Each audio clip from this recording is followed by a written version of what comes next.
2월 11일 토요일 말씀의 실제입니다. 하나님의 뜻을 아는 것이 당신의 유업입니다. 그가 또 이르시되 우리 조상들의 하나님이 너를 택하여 너로 하여금 자기 뜻을 알게 하시며 그 의인들을 보게 하시고 그 입에서 나오는 음성을 듣게 하셨으니. 오늘의 본문 구절은 다소의 사울, 훗날의 바울에게 나타난 말씀이었습니다. 주님께서 다마스커스에 있던 제자 아나니아를 보내셔서 바울에게 손을 얹을 뿐 아니라 바울이 하나님의 뜻을 이루도록 택함받았음을 알리도록 하셨습니다. 엄청난 말씀입니다. 모든 사람이 하나님의 뜻을 아는 것은 아니지만 하나님의 뜻을 아는 것은 인생에서 가장 중요한 일입니다. 하나님을 기쁘시게 하기 위해서는 먼저 그분의 뜻을 알아야 합니다.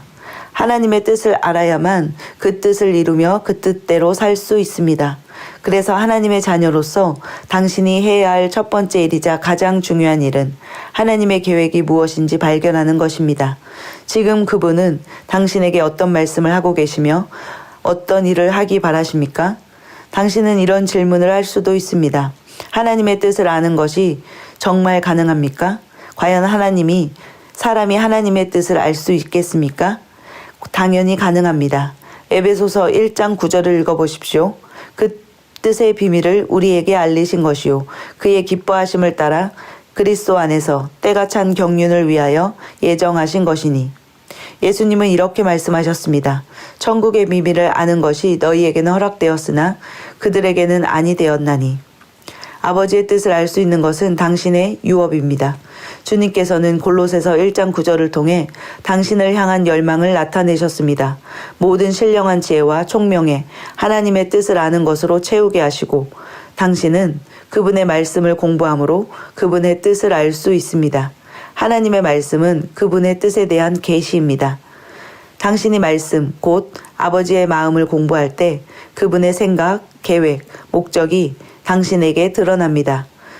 그분의 진리가 드러나며 그분의 빛이 당신의 마음에 밝아질 것입니다. 그렇게 할 때 당신은 하나님의 사고방식을 이해하고 그분과 똑같이 생각할 것입니다. 참고 성경 구절입니다. 고린도전서 2장 9절에서 10절 말씀입니다.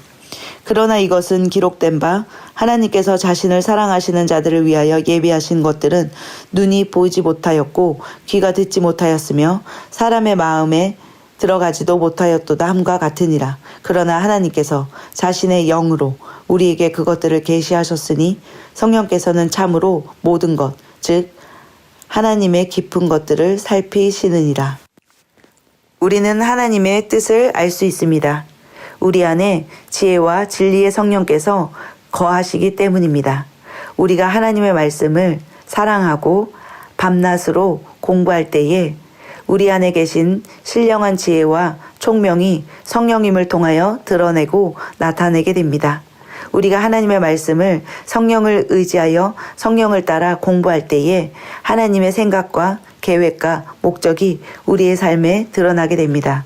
또한 온전하게 하나님의 말씀을 우리가 공부할 때에 나의 사고방식이 하나님의 사고방식과 일치하게 될 때에 우리가 생각하고 선택하고 행하는 모든 것이 하나님의 뜻이 되는 것입니다.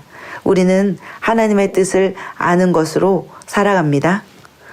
함께 기도하겠습니다. 사랑하는 아버지, 당신의 말씀을 통해 제 영에 깨달음을 주셔서 감사합니다. 말씀을 묵상하고 성령님과 교제할 때 내 영이 밝혀지고 신비와 비밀에 대한 통찰력을 갖게 됩니다. 나는 당신의 지혜로 인도받고 주님의 영광을 위하여 그리스도 안에서 나의 영광스러운 부르심을 이룹니다. 예수 이름으로 기도합니다. 아멘.